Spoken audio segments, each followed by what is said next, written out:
Hello, everyone. I'm Tionni, and I'd like to welcome you to episode 44 of Two Tickets, One Theme. I'd love to introduce my husband, Jonathan. How's it going, everyone? Women's History Month is over, and we are a little late with our last episode, but that's not going to stop us from celebrating one more time. And we did not forget our favorite genre, horror. We are going to put a spotlight on a badass heroine in a horror movie by focusing on a film where a badass woman kicks evil ass. Anyone who knows me knows I love the Nightmare on Elm Street series. So I decided to go with A Nightmare on Elm Street Part 3, Dream Warriors. We're the Dream Warriors. Come on, Jonathan. Ain't gonna dream no more. I don't know why We're the Dream Warriors. Dream Warrior. Okay, we're done. Now we'll do a quick rundown of facts about a movie in the segment we call Movie Trailer. A Nightmare on Elm Street 3, Dream Warriors, was a horror film that was released on February 27th, 1987. And it was directed by Chuck Russell and written by Wes Craven, Bruce Wagner, and Frank Darabont. It is rated R and has a Rotten Tomatoes score of 68 critics and 68 audience. Here's a synopsis from Rotten Tomatoes. During a hallucinatory incident, teenager Kristen Parker has her wrist slashed by dream-stalking monster Freddy Krueger. Her mother, mistaking the wounds for a suicide attempt, sends Kristen to a psychiatric ward, where she joins a group of similarly troubled teens. One of the doctors there is Nancy Thompson, who battled Freddy some years before. Nancy senses a potential in Kristen to rid the world of Freddy once and for all. Sounds like a passing of the torch. Right. Jonathan, don't blow the ending. Now it's time for What? now it's time for a segment we call Showtime, where John and I take you through the film scene by scene. If you haven't seen any of the first three Nightmare on Elm Street films yet, at least 1 and 3, you're a fool. Just kidding, but we do highly recommend watching it first. This is your official spoiler warning. But before we jump into the plot, we're going to kick things off with a fact segment like we always do. In this section, we dig up the wildest, most interesting facts about the movie. Today's fact segment is called Freddy's Killer Facts. John, we'll start with the first fact. So I just wanted to mention before going to the facts, like you just mentioned watching 1 and 3. You don't have to watch part 2 to fill in the blanks. Sorry, this is just me being a Freddy fan. Like, you already know why you don't have to watch 2. Go ahead, Jonathan. Go ahead, explain. So part 2 doesn't involve Nancy, and it's not a continuation of that story. It's like kind of a separate story if you've seen it before. Part 2, watch it. It's still a fun movie to watch. All the Nightmare on Elm Streets are great, especially if you're asking Tionni. I'm about to say, depends on who you're asking. Specifically me. And we're of course talking about only the movies with the true Freddy Krueger. Right. Second one obviously still has Freddy Krueger in it. It isn't like get rid of the main villain or anything stupid like that. And that may sound crazy, but there are definitely movies that get rid of the main villain. Like Halloween. I know, Jonathan's a very bitter subject for Halloween 3 does that. Halloween 3 does that, and Halloween Ends. He's there, but then he's like passing the torch off. Okay, we're not going to do that. Okay. So anyway, the first fact. Yes. According to Wes Craven, he decided early on that there will be a group of people fighting Freddy because the souls of his previous victims had made him too strong for one person alone. The idea for the mental hospital treating the Dream Warriors was inspired by real-life establishments. At that time, there was kind of a movement of such places that even advertise on television. Send us your troubled child and we'll make them okay. And essentially, they were like prisons or insane asylums.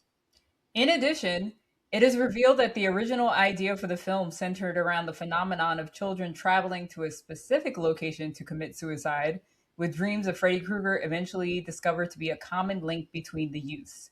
At the time, teen suicide was a taboo social issue, and this led to the abandonment of that storyline, though some aspects remained within the filmed version, which still depicts suicide and self-mutilation.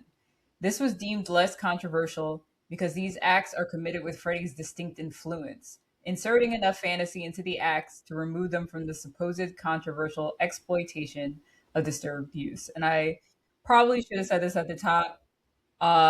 Just a disclaimer. Red flag. What do you usually call this? A disclaimer. There's going to be a lot of not a lot of talk of suicide, but that's the basis for this film, as you're hearing from our facts. That Freddy makes it appear that these teens are suicidal. Right. They're not suicidal. It's Freddy doing all this. Exactly. But to the eyes of the adults and the Right. doctors, they look suicidal. This is the third highest grossing of the original Nightmare movies after Freddy vs. Jason and A Nightmare on Elm Street 4, The Dream Master. It's also the first film from New Line Cinema to receive a national theatrical release. Prior to this, their films were released on a regional basis, opening in several cities one month and moving to other cities the next. This is the first movie in which the main antagonist is solely referred to as Freddy Krueger. In the first two films, he was still called Fred Krueger a few times. Also, this film marks the first time to show Freddy using his victims' weaknesses against them.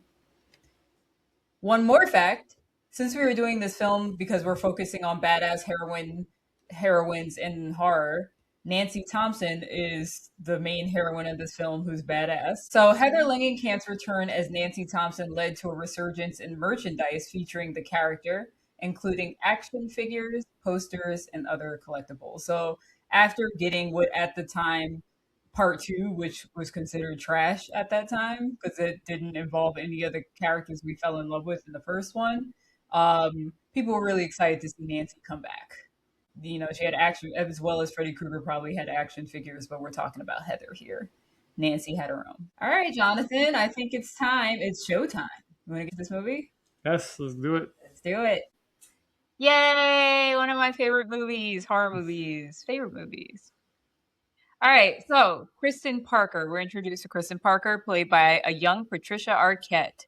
And she is making paper mache art, if anyone remembers that. I remember that was all the craze in like the 80s and 90s to do paper mache. Jonathan, did you make anything with paper mache? Possibly once, and I don't even know what is. I don't even know what we made. It's so gross. Like I remember being like gooey and putting newspaper, and it was just nasty. Yeah, it was definitely gross. Yeah, And, came out with that shit.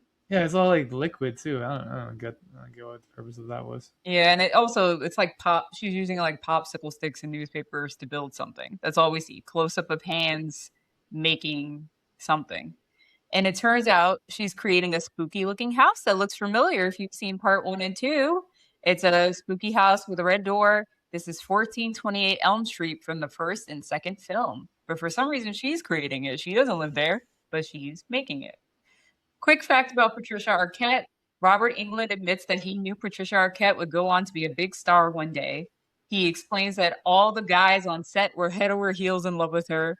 Between takes, some of them would even go to Robert Englund to get his advice on whether or not they thought they had a chance with her and if they should ask her out. She must have had a great character. Oh, you mean like her actual personality? Her personality, yes. Yeah. Do you think she's cute? I mean, No. she's fine. Oh, okay. I think she's fine. Very basic. Okay. All right. I guess she has a cute little thing about her. I don't know. Maybe watch True Romance and you'll decide. Kristen's mom, Elaine, played by Brooke Bundy, comes home and she turns off the loud ass Dokken music that she's playing. And she scolds her for being up late. Because I think it's like, I forgot, I didn't write the time. It's like the wee hours in the morning, like 3, 2.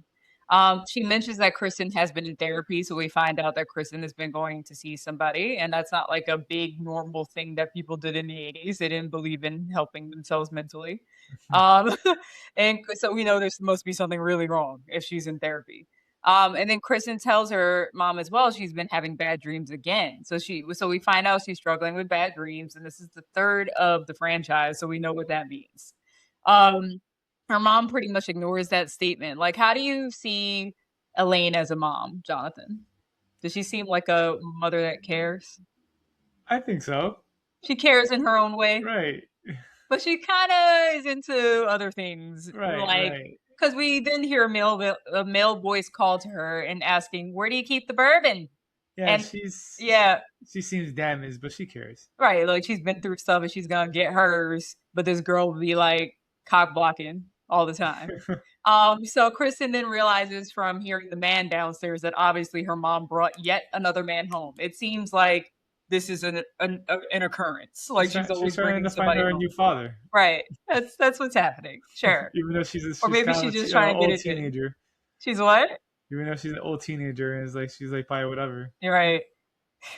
She hurries to get Kristen to bed, and she says the mom gets known for this in the Nightmare on Elm Street community. She says, "Andale," in like the whitest voice possible. Andale. Right?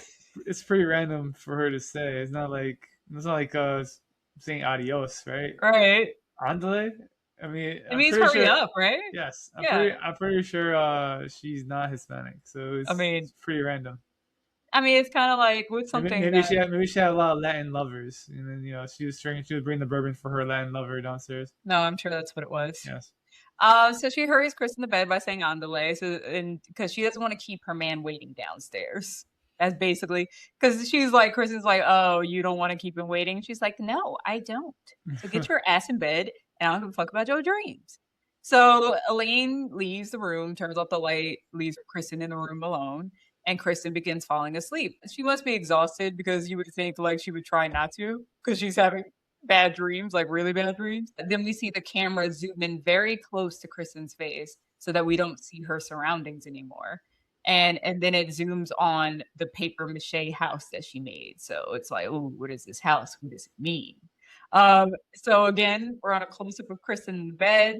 We see wind start blowing her hair. And we're like, wait, she's sleeping. Why is wind blowing through her hair?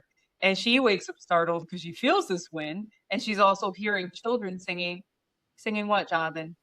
What is she saying? I mean, the iconic Freddy song.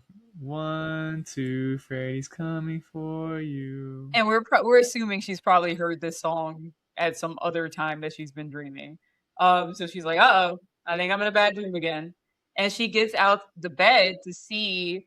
So this is like a dream sequence now. So things are gonna sound weird and out of place randomly. She gets out of bed to see the real 1428 Elm Street house in the front of her and children jumping rope to that song. It's obvious that she's dreaming, but she begins walking towards the house. And something, Jonathan, I always love to discuss is like, why would she walk towards the house if obviously it's not a good place to go to? And I was like, well, sometimes in your dreams you can't control yourself. Like, have you definitely had a dream where you've been like, why am I doing this thing? I was also going to discussion like why is 1428 such a significance? Like, I mean, so they like, kind of in the third movie we get that it's Nancy's house. I feel like right. I usually make that case for further down the line of films. They start to make it seem like it's Freddy's house. Which So is it's like definitely not the case. What I always say for that argument, like the reason 1428 became so significant is because that is where Nancy defeated him, he and keeps dying there. that's where Yeah. Nadine's body has been buried, He's his and we glove see that that's important in this movie as well. his glove was put in the furnace Right. there. Nancy killed him in the first movie there. And then, spoiler alert, he gets killed in the house again. So his spirit just keeps hanging out in 1428 Elm. So I guess it just becomes his home. If you have that question, we'll just say that's why this is such an important house, because it has to be about Freddy, not Nancy. Right. So just to move along, she runs into a little girl who's on a tricycle in a yellow dress that's like near the front of the house. And she asks, like, what is this place? Because she has no idea what this house is. She's just dreaming about it. And the little girl does one of those like creepy laughs. So like that didn't answer the question, but okay. Yeah, kids are creepy. So she then hears something that she's probably familiar with, which is the sound of finger knives scraping up against something. So she immediately is like, little girl, don't go into the house, because the little girl just cycles her way into the home. And she screams after her, but the little girl continues into the house, and she runs in after her. So once she's in the house, she's like, oh man, this doesn't look good. Like, why did I come in here after this girl I don't even know? She looks around the house for the girl, and she hears the ringing bells of her tricycle. So she goes deeper into the house, and again, she's dreaming. Maybe if she were in her right mind, awake, she would not go deeper into a creepy house for some girl she doesn't know. And she finds the girl who says, this is where he takes us. So it's just like, who are we talking about here? She then tells the girl, like, oh no, she must be talking about that guy that I keep seeing in my dreams. So we're going to get out of here. We got to go. And Freddy doesn't like that. We don't know that he doesn't like that. We just assume because the furnace goes on all of a sudden out of nowhere. Like, it's too late. I'm here already, bitch. And if you know Freddy, he probably did say bitch. So the girl announces once the furnace comes on that Freddy is home. So it's confirmed that he's close by. So Kristen is noticing that, time is of the essence. We gotta go. She just like yokes up the girl too easily, very light, clearly a doll in her arms, but she runs through she runs through the house with her in her arms like a baby. So then on the way, trying to figure out how to get out of the house, Kristen gets stuck in gooey shit on the ground and she can't move as we see a figure approaching in the background. So it's kind of like when Nancy's running away from Freddy and she gets her feet stuck in the stairs on Right. the way up, trying to get away from Freddy Krueger. Um, so just as he's swiping at her to grab her, she gets out of the goo. She continues to run and she bumps into hanging dead bodies, like of young, like maybe like teenage age. And this stops her because she's like getting scared by all the bodies hanging. And then the little girl goes, "Stop it, you're hurting me." And she looks down at the girl in her arms and it's a skeleton with a piece of blonde hair hanging on the side. She screams and then she wakes herself up from the dream when that happens. So we're back in her bed. She's in her bed, and the clock is ticking insanely loudly in her room. I don't know. That wasn't important, but I just noticed it was extremely loud. It was like you have a cuckoo clock in there.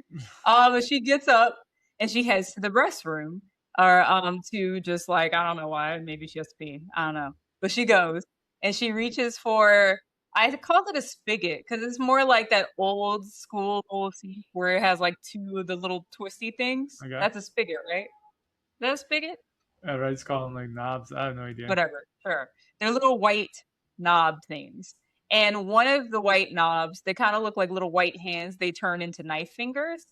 And then the other spigot turns into like a hand. So we're basically like, this is Freddy who likes to turn into inanimate objects to kill his victims. He starts getting a little very creative in this movie. Because of all that power. You're right. He has all the spirits of the or what is it? The souls of the children give me strength. So now he can like turn into saints. That's like one of the things he was always wishing he could do. Like So I was just thinking. I was thinking about New Line Cinema having more money to put into right. production. That's true. That's true. That's what That's gives true. him the power. Yeah.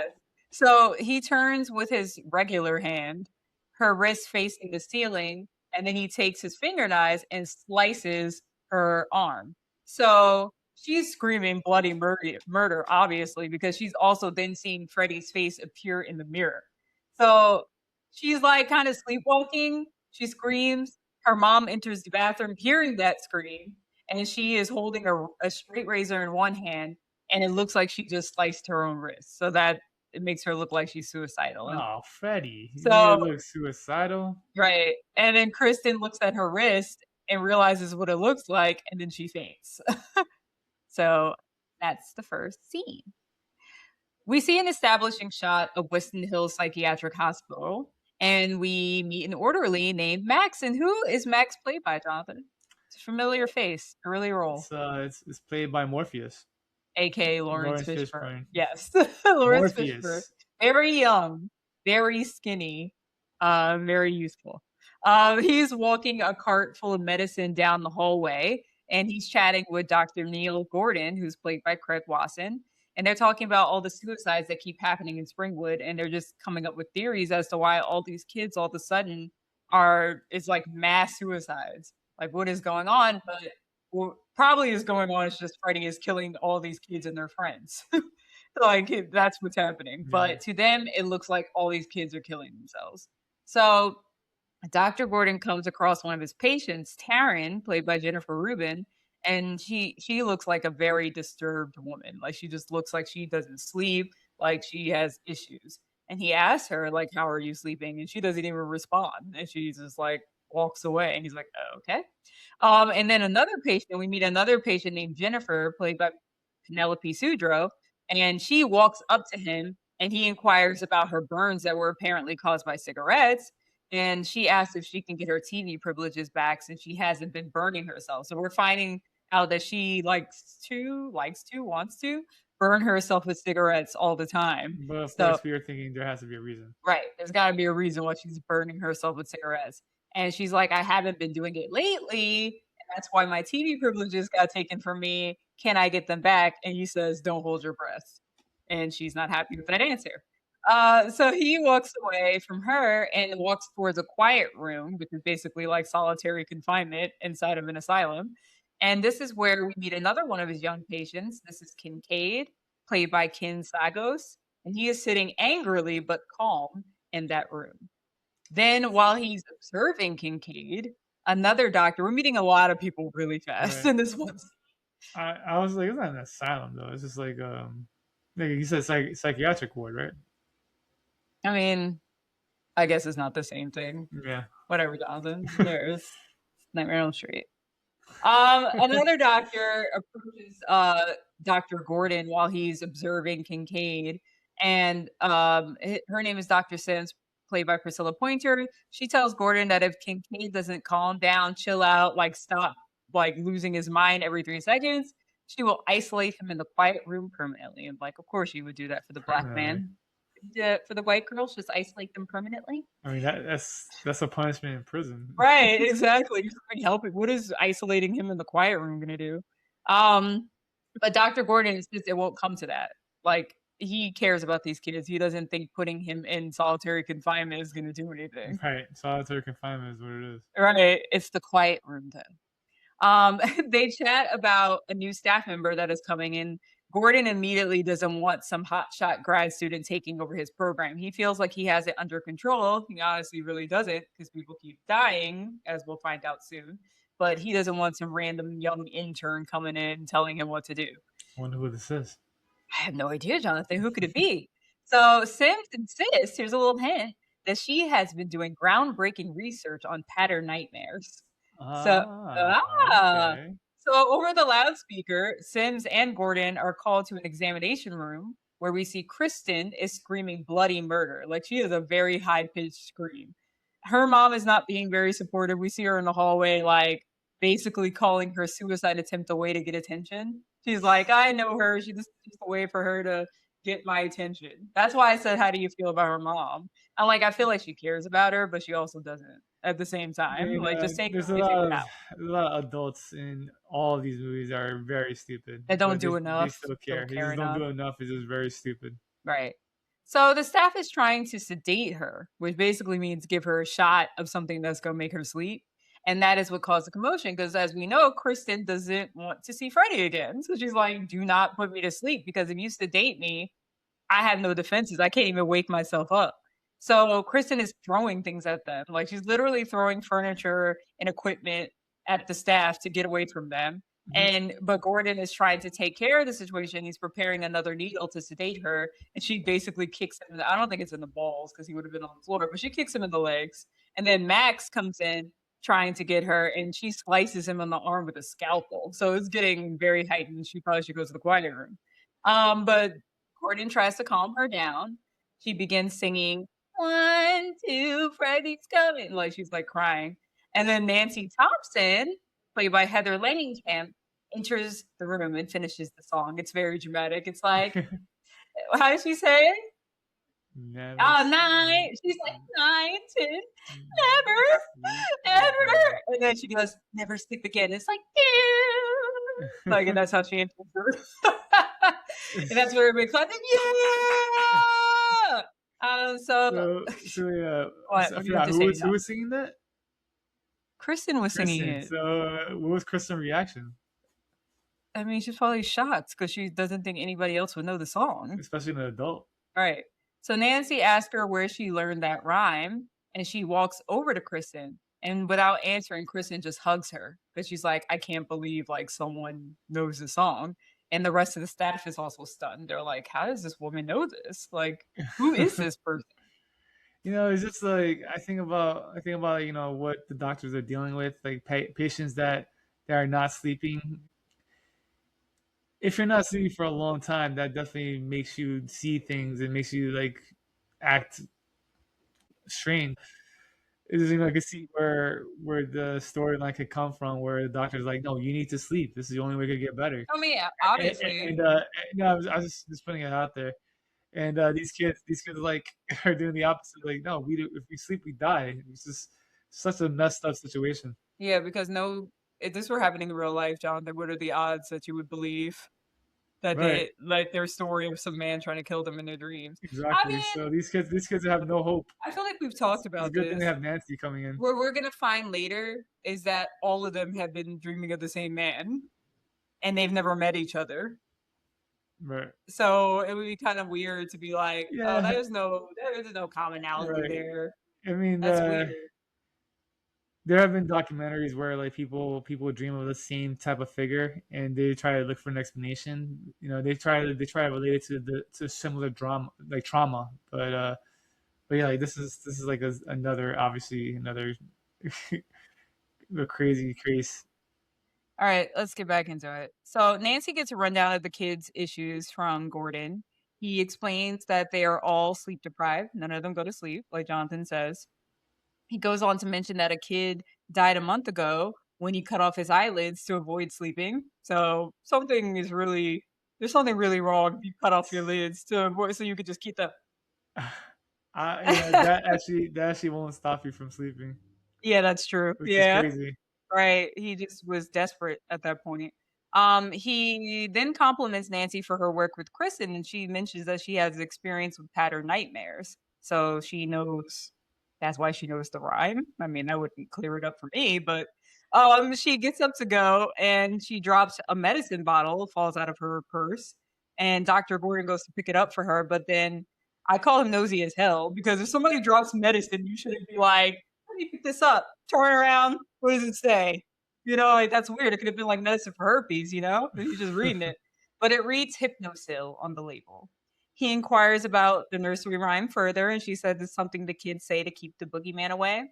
And then she leaves. And then in the distance, Jonathan, who do we see? Looking at Gordon in a very weird way. I'm guessing it's Freddy Krueger's. No, it's the nun. Yes, we The see an nun. older nun dressed in all white, staring him down in a friendly way. Like it's a creepy, friendly way as the crowd moves around her as if they can't see her. And then she disappears. So we already know that she's probably not actually real, but he can see her. Um, Quick fact, this is the first reference to Hypnosil, a fictional drug that exists only in the Nightmare on Elm Street world. So from this point forward, we're going to hear a lot about Hypnosil in the Nightmare on Elm Street. I'm trying to think. I don't think they really talk about it much in 4 or 5. I mean, I feel like they we go definitely hear heavy it just on in it Freddy in versus Hold Jason. on. I feel like they go heavy for it, like in Freddy versus Jason. Like that's where they're like, "Oh yeah, Hypnosil. Let's talk about that more." Right. What were you gonna say, Jonathan? No, that's what I was saying. Like I only remember hearing it a lot in Freddy versus Jason. Right. It was like a Uh, whole storyline. I thought it was funny that when Tionni first watched this, she didn't watch it like in theater or whatever. She had like a poor quality VHS tape, and she couldn't. She had no idea what some of the things were being were said Something on things the that actual you had to labels or read, paper. things that you had to read as an audience member on screen were very distorted because it was like not only was it an old VHS tape, it was like one of the ones where you could record something on it. So my dad recorded this movie on there, and I'm watching. He probably recorded it in like the 80s, and I'm watching it in like 2000. So it was that shit was gone. I was like, I had no idea what the hell I'm supposed to be reading But right she now. but she finally reads it like, oh, that's what it says. I finally find out. I bought the DVD box set, and I was like, oh my god, oh, that's what it says. That happened with part 5 It's too a on tape. it's a big deal for Tiani. Part it was because in part 4 he also had that on tape, but it got like the tape got messed up. I don't know if you guys remember this, but like if the tape gets like messed up, it like gets the fuzziness Like a over it. static type of look. Yeah, like static. So for some reason, at the climax of the film, it got really bad. So I rewatched that tape, and every time I knew the exact moment where I wasn't going to be able to see shit. And it's in my mind even today when it happens. Even though I know it's not going to happen on a DVD, I'm just like, oh, here it goes. Oh, yeah, wait, you have a DVD. These kids don't know that struggle. Right. All right. So Max gives Nancy a tour. The orderly gives Nancy a tour and introduces her to all the kids, or some of the kids, a couple of them. She meets Philip, played by Riley Gregg. He sleepwalks. He also makes puppets that hang on his walls, but they're made out of like some kind of duct tape. Like it's definitely not wood. And he tells her like these should be made out of wood, but they won't let me have a knife because I might. That's what he does. Cut his wrist. So they don't give him a knife to carve wood. And I say it's foreshadow. Jonathan, I think you know why. Um, she is then introduced to Kincaid. We met him before. He was sitting in the quiet room. And he's introduced as someone she may not see all the time because he's always in the quiet room. That's how often he acts out. He probably is also sleep deprived, but his way of dealing with it is just having serious anger management issues. He just gets upset every single time someone tries to say he should sleep. She and Max exit the room after she meets both of them.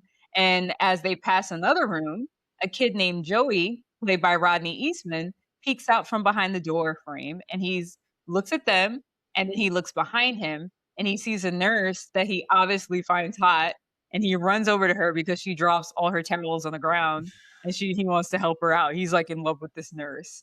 Do you think this nurse is hot, Jonathan? It's a hot nurse? Not face wise, no. Wow. So what, body wise, Jonathan?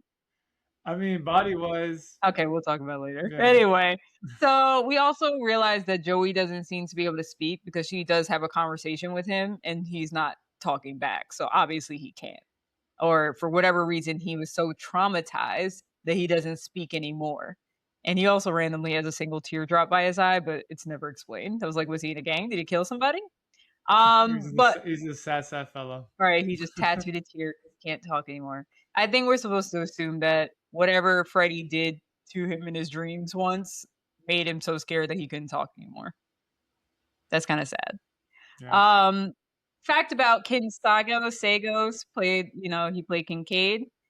He stated in an interview he really didn't want to audition for the role of Kincaid, but his agent talked him into going. On the day of the audition, he walked in heavy rain to catch a bus to the location. He showed up completely drenched and had to sit and wait for a few hours due to the auditions running late. When it was his turn, director Chuck Russell told him, "Do whatever you want to do." Kind of. Okay, that's great. Do whatever you want to do. I'd be annoyed too. Sagos was so frustrated and mad about the whole ordeal, he yelled, "Fuck you!" and then proceeded to scream and cuss out Russell. Russell immediately hired him. It's like, yes, angry black man. That's exactly what I want. Oh boy, that's Jonathan. That's that. Yeah, I mean, we also heard that he was supposed to be like a tough, like strong person, and when we look at Kincaid, I mean, I don't get that. He even said that in the documentary that I love, Never Sleep Again. It's like a 3-hour-long documentary that I could watch over and over again because I'm a nerd. He mentions that he didn't see himself as the body type to play someone super buff and strong. Right. Yeah, he doesn't seem tough at all, especially the way he talks. Yeah. His voice is not intimidating whatsoever. And anytime he's like trying to be intimidating in the movie, I'm just like, oh, okay. Sure. Whatever. Oh, we love you, Ken. I think you did a great job. We had a great interaction with the actual actor. You know, he did a photo bomb when he went to a horror convention. And we were trying to see the cast of Nightmare on Elm Street. Wait, was it for this movie or the next movie? No, we were just trying to see the cast of the movie, and one of the things that they had set up in the convention hall was a Nightmare on Elm Street, like the 1428 house, so you could take a picture in front of it. So when we were taking a picture in front of it, I guess he was walking around for a break, and he just was like, "Oh, let me make these fans' day." And he just like photobombed the back of it. So now we have a picture. I really should print that and put it near like Robert Englund's picture. We'll make it a post with he has like a huge smile on his face looking at the camera just for us. Right. I loved it. I was like, I know this is crazy because it's like Ken's not. Right. But for me, I was starstruck because I watched him my entire life in part 3 and 4. So I was like, oh my God, I got a free photo. You know, you had to pay for those photos at those conventions. I was very happy about that, especially for Tionni. I was like, oh, this is great. Yeah, so that was nice. I think he saw like the one black girl at the convention and was like, I'm gonna give her a free photo. I really do think that's what it was. Maybe. The two people of color, the two only people of color at the convention. Okay, so back at the Parker home, that's Kristen's house, Nancy is chatting with Kristen's mom about her past nightmares, and Elaine seems a little uninterested in Kristen's issues and doesn't want to answer Nancy's questions about her. She's like, "This is what I'm putting her in the psychiatric hospital for. You figure it out." She seems to care about other things because she's like, I gotta get downtown. Like, get her bags and go, please. And I mean, again, she takes care of her daughter. Obviously, the daughter lives in the house. She seems like she's well off. She's trying to get her help, but she also seems like she's trying to live her life. She really does. Um, Nancy offers to get Kristen's bags from her bedroom, and when she's in her bedroom, she sees that paper mache house, which is obviously the model of the house that she grew up in. So she's like, "How do you know about this house? It's my house." Stalker. Right? Like, what? But you could make a case, even though this is not what Kristen's gonna say. They grew up in Springwood. Everything that happened at Nancy should be on the news, right? I mean, that's not gonna be the case. I know, or they should have been on the news. Right. Anyway, so we go to Neil Gordon's house. I'm gonna call him Gordon. That's his last name. He's a doctor. I'm just gonna call him Gordon. So Gordon is on his old ass PC, like the big desktop computer. It's probably very cutting edge back then. But he's on his computer and he's looking up Hypnosil. This is how nosy he fucking is. Like, he's like, Hypnosil, what's that? Let me look up what she's taking. I was like, that's rude. And this is one of the scenes where you had to read something on the screen. They literally don't have any dialogue. That actually is very nosy. Like, she didn't mention that she's taking Hypnosil, right? She just picked it. He just picked it label, up, right? turned it around, looked at the label, was like, "Oh, I think I might have heard of that." Something that's definitely taboo. You should never do is look into somebody's medicine cabinet. That's basically what he did. So that's what he did. He just pretty much went into her privacy. And what is he the employer or trying to hire her? No, she's already hired. She's an intern. So that's also makes it even. That's even worse. That's like HIPAA violation. Why are you doing this? She's not your patient. So anyway, Kristen is now in the hospital. She's back in the hospital, officially moved in. She's falling asleep as she's sketching. She's like obsessed with this Elm Street house because she keeps seeing it in her dreams. So she's sketching it on an artist pad, and we know she's falling asleep. So it's starting to blur the lines between reality and dreams. And her room door slowly opens, and a tricycle wheels itself in. So that's not good. And that dog barking is not great either. I feel like I'm blurring the lines between reality and dreams. Is this dog really fucking barking in the middle of my podcast again? She gets. So the small dog is trying to be tough. Right. She gets out of the bed, and then the tricycle melts out of nowhere. It just like crumples into a ball and melts. And she backs out of the room because obviously this is not good. Like, why is this tricycle that was probably that little girl in her other dreams tricycle in her hospital room? So she backs out of the room and closes the door, only for the door to turn into the front door of 1428 Elm Street. So it's on and popping. She's back in the dream. She's back in Nancy's home. This is not good. She has locked herself in the house when she closed that door, so now she can't get out. And she's like, okay, well, I guess I have to figure out another way out or just do this dream. Like, I have to do the dream. So she walks to a dinner table that's full of rotting food, including a dead pig that jumps at her. It's actually alive and it moves and it scares her. Fact about this pig. They actually roasted this pig, let it spoil, and prop guys puppeted it from beneath. The poor guy, who was actually behind the camera, cinematographer Roy H. Wagner, claims the pig stench was so overwhelming he can still smell it to this day. Oh no! Why did they have to like literally let it rot? I mean, they couldn't do makeup on it. It looked like it was rotting. I mean, to me, it still looked like a roasted pig. Who cares? Right? They did too much for that. Tortured that poor man. That's why I would say every once in a while these episodes, Hollywood is not that glamorous. That guy's probably like, oh, I get to work on the Nightmare on Elm Street, and then he has fucking smelling a rotten pig. Disgusting. Gross. Probably have maggots in it too. All right. So Kristen backs out of the dining room and she finds herself in a large living area. Looks like a little library or something. And then the floor starts to move as if something is traveling underneath it.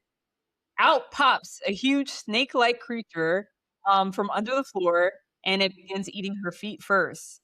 It has a large, fleshy, snake-like body with Freddy's large head on top of it. It looks phallic. Looks like a penis. And I mean, there's so many things wrong with this image. I mean, just it looks like he's just taking her all into his mouth, and okay. it just All looks right, let me wrong. download it. All right, so yeah, they said it ended up looking fleshy because of like how they did the makeup, and then they didn't have enough time to finish it, so it just looked like a fleshy dick. I was also thinking about like it looked like he was, you know, deep throating her, and it's like, oh, Yeah, but he's the penis though, but so I never you thought of also it see the like that. head and the huge mouth. Okay, let's move on. She calls for Nancy once it starts happening because she's like SOL right now. She needs help. Nancy somehow hears it because Nancy's just walking around her living room and she hears a distant Nancy scream, and it's coming from the paper mache home.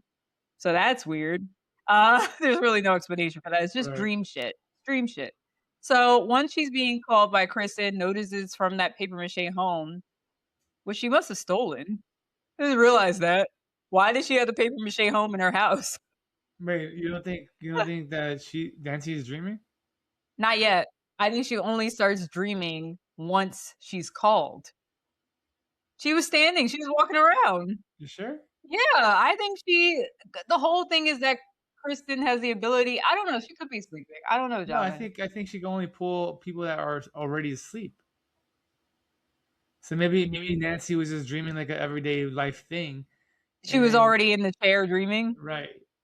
Okay, whatever. So she faints into the chair. She like is standing and she faints into her chair, falling asleep, and she ends up in Kristen's dream. She's in Kristen's dream, looking at Kristen being eaten by this penis snake, and she stabs it, and it lets her go. It lets Kristen go. Oh man. So Freddy's head on the snake looks at Nancy and says, "You." He's like, "You bitch, the one that killed me."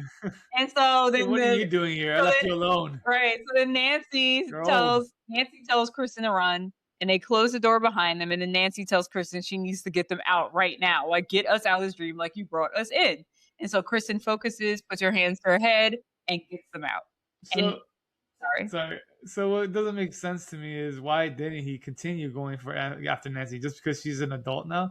It's just like you're still getting revenge Well, Jonathan, from the he was parents. defeated. Well, So he's existing right well, now. later on, we find out that these kids were also the kids of um. They're easier prey. You gotta I remember, guess what it is easier prey. Listen to the Freddy Krueger expert here. What is Nancy taking? Oh yes, What is she taking a dream suppressant? So she's it's hard just to get. we never see Freddy Krueger actually attack an adult. It's always been teenagers. But yes, the hit and the still makes sense. Right, because he would go after her. That's his Right. number one op. So why would he not go find Nancy? But she's not dreaming and she's not in Springwood. She went to school somewhere. She's just coming back to Springwood. Um, but the point is, she's not in town. She's taking Hypnosil. These kids are weaker, and also their parents are his ops. So they're like, oh, they don't even know about me. So this is gonna be easy, like it was easy when he was dealing with Nancy and her friends. They don't know about him. So you spend half the movie trying to figure out who the fuck he is and why he Right. wants to kill them. And oh shit, he can actually kill me. And I wake up dead. Let's say word to Kevin Hart and Scary Movie How 3. do you wake up dead? How do you wake up dead? That makes no sense. But anyway, so Nancy is back in her home and she's used to this. She's done this before, but it's confirmed that she was just in the dream because she has a slice on her hand from the glass shard that she picked up to save Kristen with. So the next day, Nancy lets Kristen know that she used to live in the house that she saw in her dream and that she also papered the shade. So, like, how do you know about this house? It's my house. And I was like, because it was on the news, duh. But no, because she's been dreaming about the house. So that's how Kristen knows. Nancy also questions if she ever pulled someone into her dream before. And Kristen goes on to explain that she used to pull her dad into her nightmares in the past, and he would always the next morning talk about it. Like, oh, I was in your dream somehow. How did that happen? But then once her The parents poor hold on, man, the poor dad, and right, it's just like you're constantly stressed when you go to sleep and dreaming. Like what is going on? right. So once her parents got divorced, though, Her dad obviously moved out. She's living with her mom, so she was unable to stop pulling him in to protect her from her nightmares. And after that, she's like, let's get to the nitty gritty. Is the man in my dreams real or not? And Nancy's like, he is. He is a real guy. Yeah, you That's don't not want what to she hear wants that. to hear. I mean, who wants to hear that shit? So we go to Dr. Sims. She's leading what they call group with the kids, Nah, she's and trash. we'll talk about Sims because I don't feel like she's that trash. She's just an adult that's like, this doesn't make sense. Just go Boo, to sleep. adults. But right, she's not really open to like conversations outside of what makes sense. Like, you guys need to go to sleep. So she's leading group with Dr. Gordon's there, and so is Nancy. And Nancy's being introduced to the rest of the kids that she hasn't met yet. In this group, we're meeting Will Stanton. My God, I forgot to put his name. I'm so sorry. I think his name's like Ira. I think it is. And we see that he's a kid in a wheelchair. We also find out through one of his co psychiatric hospital patients. We find out from someone that he took a jump to end up in that situation. So he's recently been in the wheelchair because he paralyzed You himself. kind of blitz it out there in a very disrespectful way. They do, but I couldn't write all the dialogue. Yeah. But yeah. Um, we also find out that Taryn is a recovering heroin addict. And then we're also introduced, we get to learn more about Jennifer because she's saying that she has aspirations to be an actress. And they kind of clown her for that too. Joey used to, we also find that Joey used to be a debater in school and now he doesn't talk much. So that's kind of fucked up. He's not going to win any debate anytime soon. Right, but they don't explain why. Again, they don't really say it's because of Freddy, it's because whatever. They don't really explain why he doesn't talk anymore. Philip brings up the fact that nobody seems to be impressed that they all dreamt about the same guy before they all met, and none of the doctors seem to care. They don't seem to think that's strange enough to investigate. You know, like, look up the guy. Like, they described him as wearing a red and green sweater and a fedora. Maybe you might look it up and say, "Oh, shoot, that's Fred Krueger." Like, I don't know, Yeah. maybe. But Sims immediately writes it off that their nightmares are just byproducts of guilt. That's the only reason why that's happening. Their shared trauma. I mean, guilt. Right. Guilt. And they all groan in disapproval, like, same old, same old. Nobody ever listens to us, so this is a waste of time. All right, well, Taryn, Will, and Joey are playing the Wizard Master, aka Dungeons and Dragons. Definitely Dungeons and Dragons. And they're playing this in Will and Joey's room. Taryn is fed up with the game and leaves the room. She's like, "This is whack. I want to go." There's nothing else to do. Right. I mean, yeah. What else are you guys doing? So Max then makes them all go to bed, and he turns off the light. And of course, it's probably the worst time of the day because none of them want to go to sleep. He leaves the room. Max leaves the room, and Joey and Will start to discuss watch schedules for the night. Basically, one of them can sleep a little bit, and the other is going to watch them to make sure that if Freddy does appear in their dream, they'll wake them up. These two are the little smartest of the group. Right, because and Joey is chosen to be assigned to watch Will sleep. So obviously Joey can't speak, so he'll run over to Will and shake him awake if necessary. Just jump on him. Right, just jump on him. So we're back to Dr. Gordon and Nancy, and things are getting hot and heavy real fast. They definitely don't say that they're in a relationship, but they're at a Thai restaurant in the evening chatting. Do you do this with your colleagues, Jonathan? You better not be. One-on-one. No. Right. This is a little too much. They just met, and she's an intern. But anyway, so they're He's at much younger than he is. right. So they're at a Thai restaurant chatting. He inquires about her childhood. Very nosy man. He inquires her about her childhood. She talks about her mom dying in her sleep, and if you watch part 1, you know that Freddy killed her mom. And she also talks about her strange relationship with her dad. We also met Lieutenant Thompson in the first movie. It's sad to hear that they're estranged, but her dad was in her life, like, kind of somewhat listening to her when she was complaining about Freddy, but you know, he's a dad and was like, "Come on, Freddy's dead. What are you talking about?" But he was around, so it was sad to hear that they're estranged after all that went down. Right. She tests the waters with Gordon a little bit and starts talking about the kid's bad dreams. Like, I don't think she's ready to talk about Freddy, but she's like, let's get more into what's going on with these dreams. I mean, she also knows how it sounds. Right. So, yeah, she's more adult. She's going to be like, let me take this slow. So she tells him that they are in real danger from their nightmares. I mean, even that alone is kind of like, oh, really? Right. Come on. And he immediately gets her number. Like, that's the phrase, not like her phone number, but like he has her number. And he's like, wait, I know what you're getting at. You're trying to get me to prescribe hypnosil. I looked her shit up. She should have been mad. She's Yeah. like, you looked it up? There's no way you knew what that was off top. He doesn't agree. He's like, "Don't even ask me to prescribe that. It's experimental. It's not even approved by the FDA. You shouldn't be taking it yourself." I was like, "Bitch, why are you looking at my prescriptions?" Right. But she tries to convince him, and he straight up is like, "No, like that's not gonna happen. You could put my job at risk."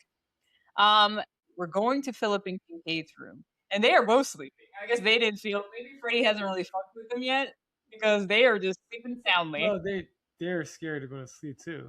Right, I So know they yeah, are, I'm but not sure. I'm Freddie not must sure. not have done his best work yet I'm not because sure why they're not trying to stay up. Like, Kincaid was in the quiet room because he was like not trying to sleep. He was refusing right. to sleep. But I'm not sure that any of them know at this point that Freddie can kill them and they would be dead for real in the real world. I don't think they know that yet. I think they've been tormented, which is still scary. Nobody wants to dream about something that's scary, but I feel like they don't really know how bad it could be yet. I mean, they're They just don't constantly wanna near death see every him. time they dream. They don't So, I just but think okay, they just don't wanna see him. Like, right. they don't think they're gonna die. So, yeah, we would go to Will and, Joey, they're like, "I don't even wanna see him, like, at all," but maybe Kincaid and Philip are like, "Whatever, we can deal with it, we need to sleep." I don't know. But let's get into what's going on with Philip. So they're both knocked out, and while they're sleeping, Philip's puppet comes to life, the ones that are hanging on his wall, and it turns into a mini Freddy. The puppet then becomes a life-size real Freddy, and he rips the sheet off of Philip and slices him on his arms and legs. He then rips his they're tendons, right? What are Uh, they? Ligaments? Tendons? Not I don't. ligaments. Are there tendons? I thought it was like arteries and veins and stuff. Straight up veins? Yeah, I mean they were red, but yeah, I was thinking because I don't know what else. What else? It can't be tendons. What are tendons? They're the big, long, nasty, veiny looking things that would be gross if you ripped them out and used them as a marionette puppet. That's Okay. what's happening. So he rips those out of the areas he sliced on Philip, and outside of Philip's dream, because when we're in the dream with Philip, we're seeing this nastiness, like straight up what's going on. But to Kincaid, who's outside the dream, it just looks like Philip is sleepwalking again. And Kincaid is a little bit of a jerk, so he's like, "Wake up, Philip! You're sleepwalking again." And then when he doesn't respond, he's like, "Have a nice stroll, asshole." Man, this looks so gross, and I'm thinking to myself like this has to be super painful. Right? It has to be. I mean, he's looking like he's being pulled by his veins. So we're back in Philip's dreams. Freddy Krueger is marionetting Philip by his veins and walking him through the walls like through the halls like a puppet. Like literally, like it's horrible. It's one of the worst deaths, but there is so many more that affects me more than this. But this is a bad one. He has like a This is a bad painful one. smile look in his Right. face as he's walking. Right. So Joey, like we said, he's on watch looking over Will. So he looks out of his window and sees that Philip has gone to the tower and he looks like he's about to jump. So he wakes up Will to get someone who could actually speak and who's vocal to scream out to Philip to stop him from getting ready to. He looks like he's about to jump. So then Joey then is like, "That's not enough. You can't hear us." So Joey runs through the hallway making noise to wake everybody up. So all the kids wake up. Not really any adults are on duty except for like the nurse, but everyone wakes up. But Philip is too far away. Like I said, he's in some tower like across the way, and they have no choice but to just watch Philip jump off the tower.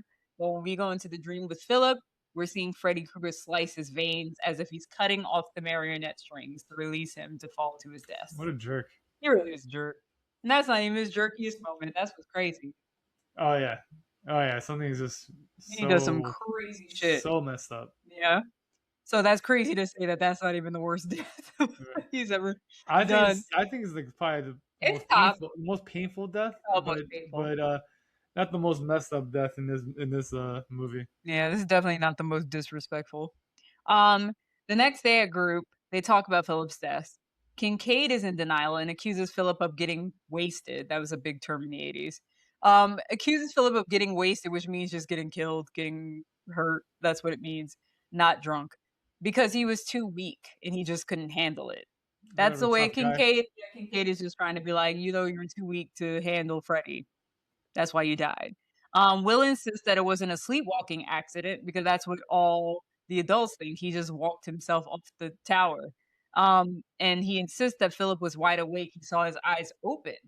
And Gordon declares it a suicide. He's like, okay, so then he just jumped. Yeah, And Philip, but you didn't help.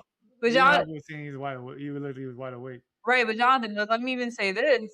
They should be questioning how he got through the door because remember in the dream Yes. we see Philip walk through a door that's locked, but he walks through it like he's a ghost. Right. So like they should be like, how did he get access to that tower? Because I'm thinking that's the same tower that the nun is in later. That's like abandoned, right? The Yes. abandoned wing. So how the Yes. hell did he get over there? Yeah, that should have been questioned more. Plot hole. Happens all the time. It's okay. So the kids insist that the man in their dreams killed them. That's who did it. And y'all need to finally listen to us when we say this. And then finally Kincaid starts acting up and he gets mad at Dr. Sims because they keep this he says this blowing smoke up our asses. You keep making us think that we're losing our minds. Yes, we're in a hospital, but that's not because we're actually crazy. This is what's happening.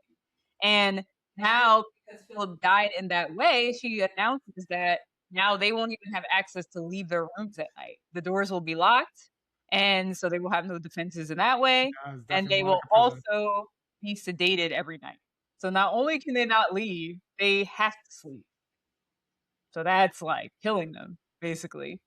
So Kincaid hates this idea the most. Everybody hates it, but he's showing how much he hates it. He threatens to beat their ass. So then Sims calls for Kincaid to be put in the quiet room, and she says, "We're going to start sedating everyone this evening."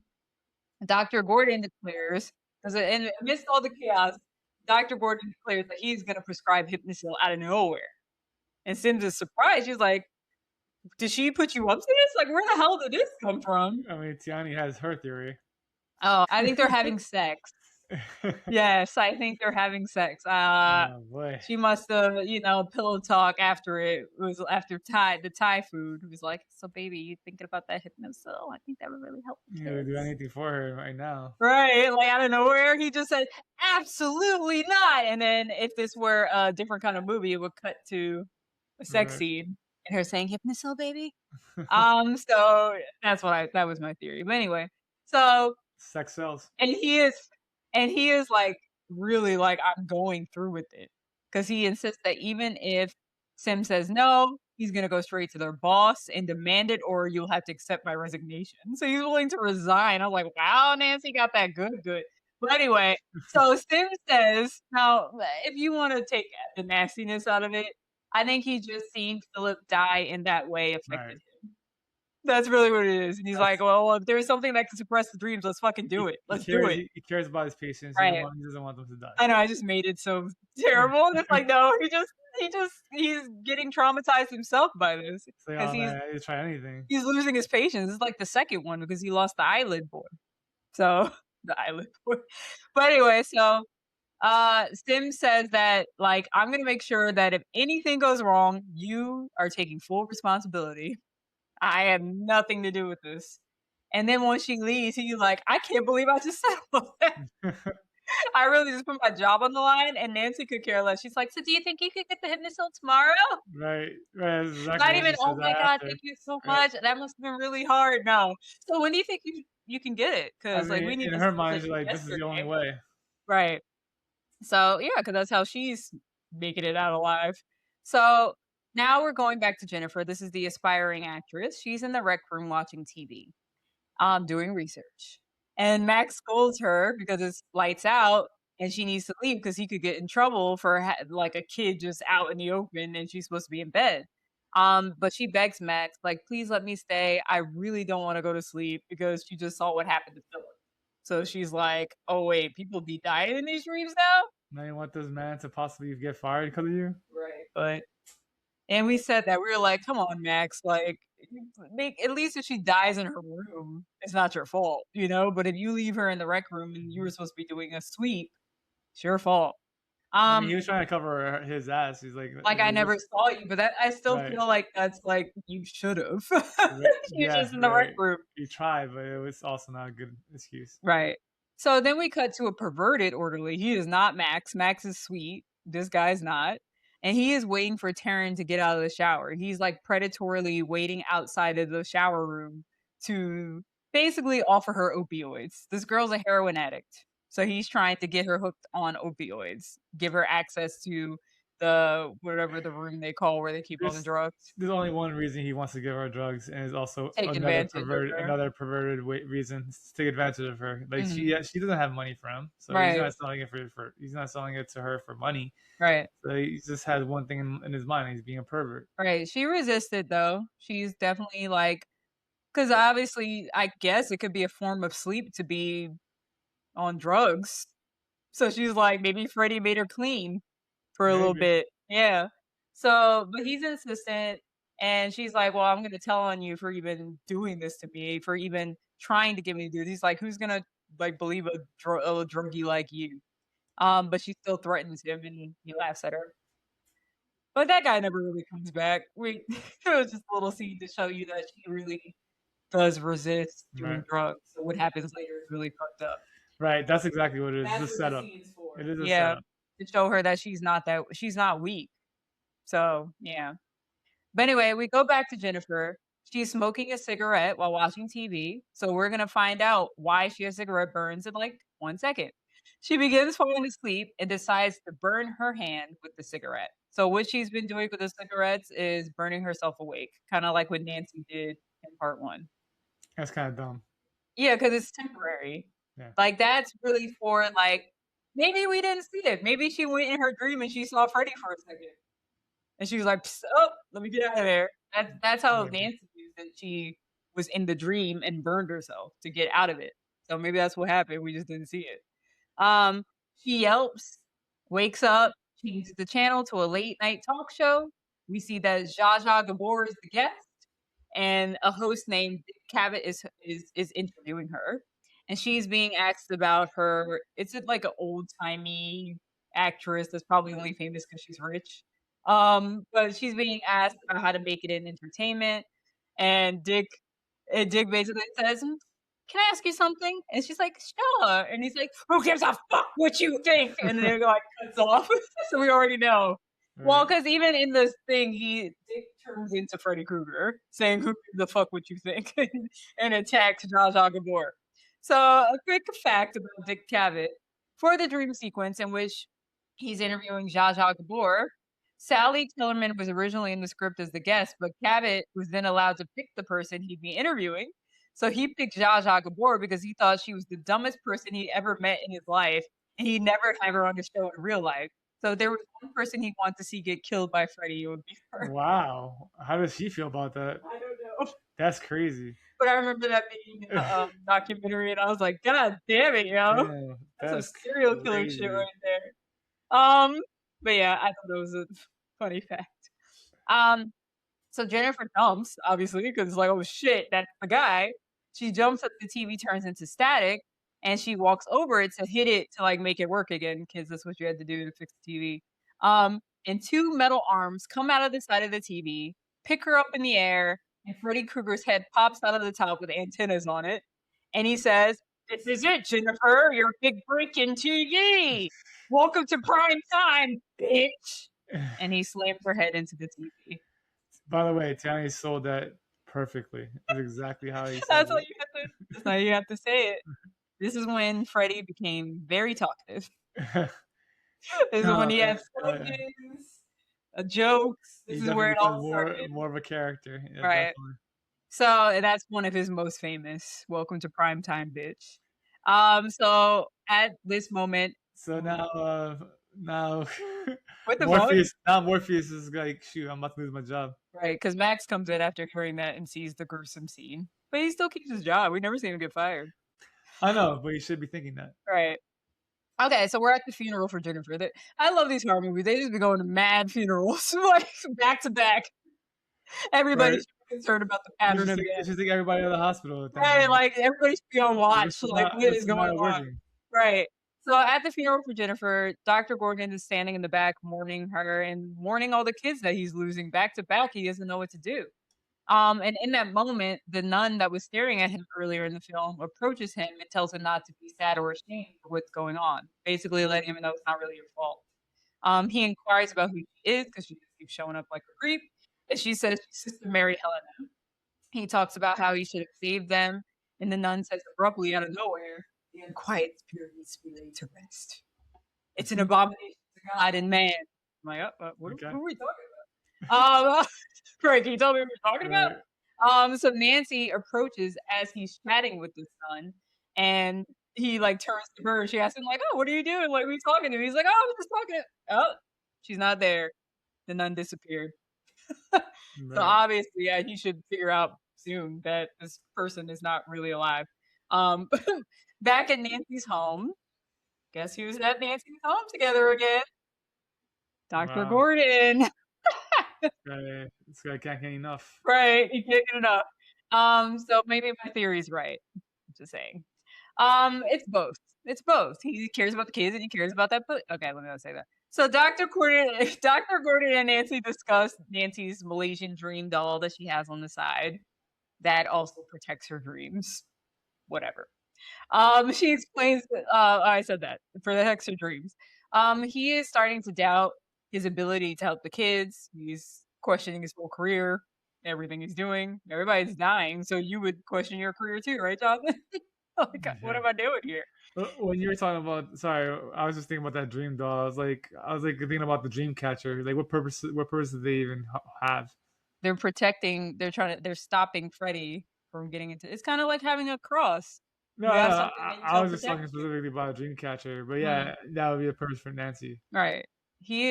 So he's out of ideas. He's like, I don't know what else to do. That's probably why he caved to the hypnosil idea. And so Nancy sees how stressed he is, how confused he is. He's not really understanding why this is happening. So she finally decides to tell him the truth. We don't see her telling him the truth, but we cut to the next day. They're back in group. The group is smaller because we've lost Jennifer. We've lost Philip. Right? That's it. Jennifer and Philip. Mm-hmm. Not that's it. That's two whole people, but they lost two people. This guy. Right. So, Dr. Gordon lets Nancy lead this one. We're seeing that Dr. Sims is not there either, so this is probably like a group that they're having secretly. She tells them who they have been dreaming of by describing how he looks, talking about the dirty hat, talking about the red and green sweater, and they realize that she knows who they have been dreaming of. She identifies him as Freddy Krueger and tells them that he was a child murderer and that he killed her friends 6 years ago. So now we know it's 6 years ago, and he almost killed her.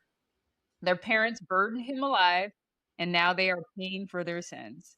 You guys are the last of the Elm Street children. So you're the last group of kids who are directly related to the people that burned the child murderer alive.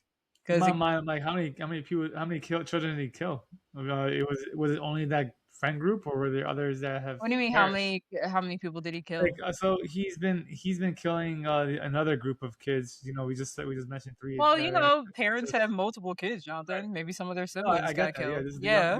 this is a younger group that just became teenagers. Right, or even if it's their neighbors, their classmates, like all the Right. parents are mad because it could be their kids. And But I'm just saying. if we go back to like how the story was originally supposed to be a child, like a pedophile.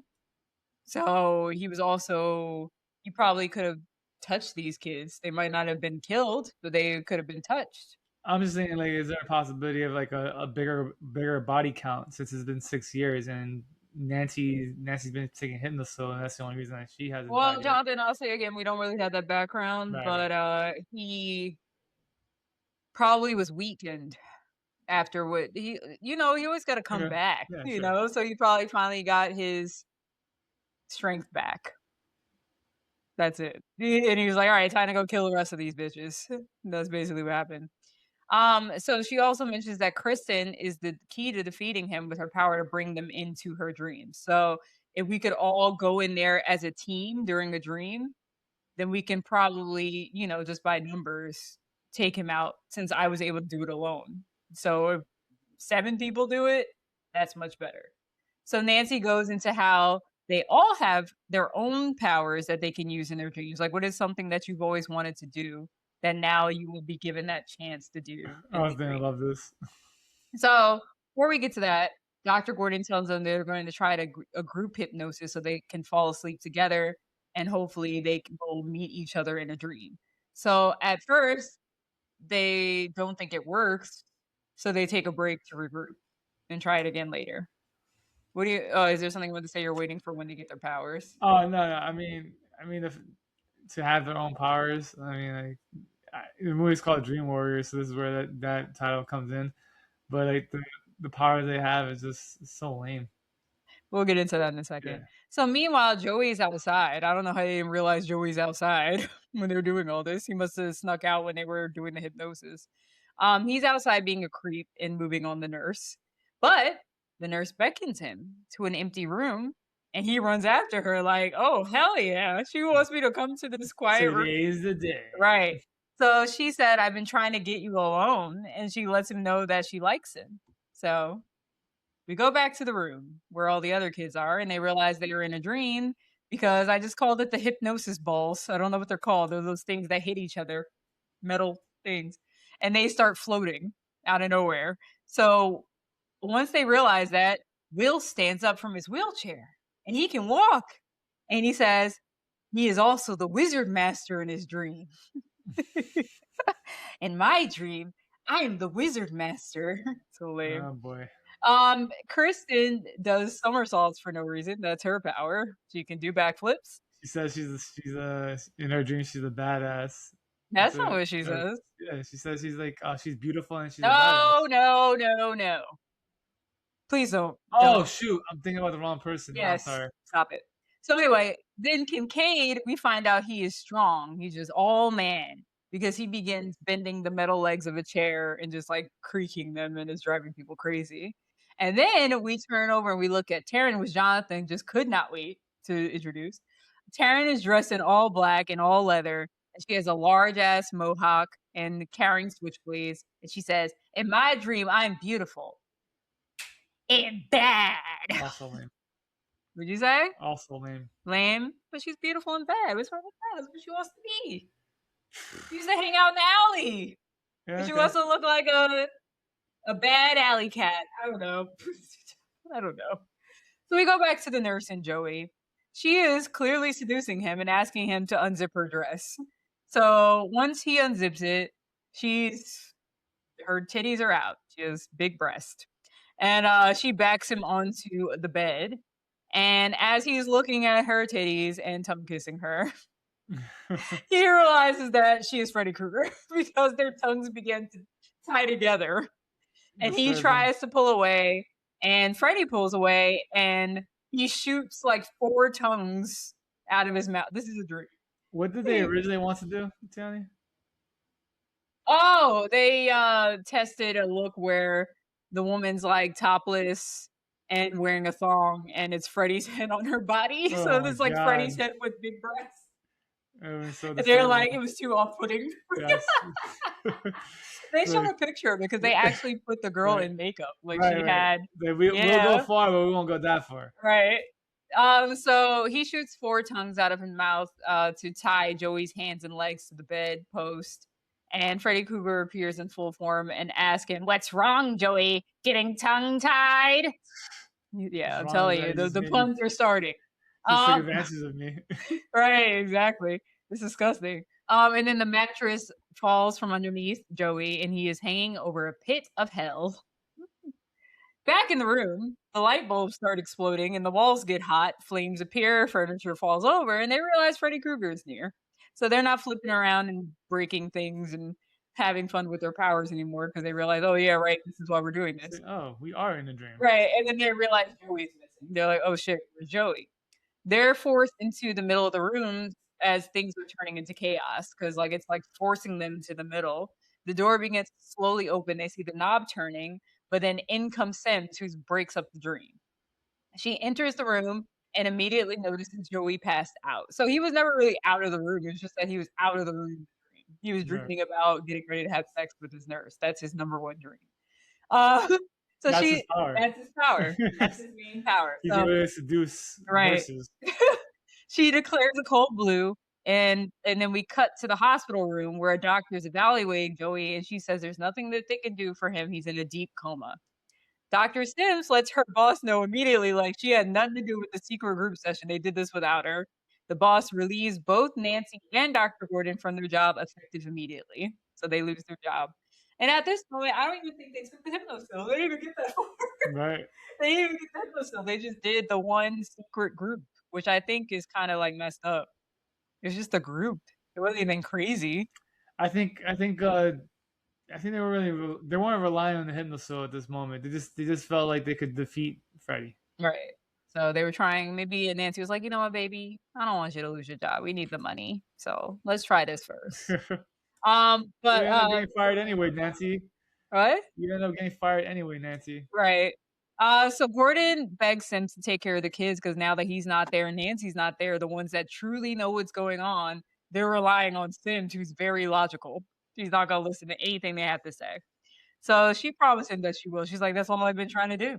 So that's why I said, Sim's really a bad person. She's just a logical one. She doesn't want anything to happen to the kids, but she ain't gonna listen to the Freddy shit.